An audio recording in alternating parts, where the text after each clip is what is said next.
Hello mga kabites! Ngayon gagawa tayo ng waffle para sa alaga ko at syempre titikman din natin kung masarap siya.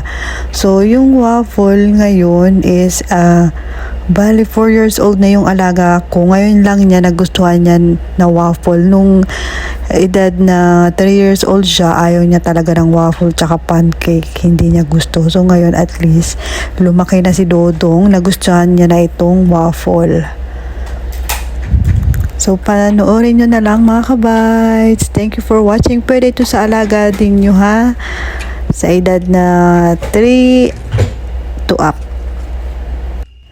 Tapos, pwede rin natin yan ilagay sa freezer mga kabites kapag may natira kayo na dough ng waffle na yan.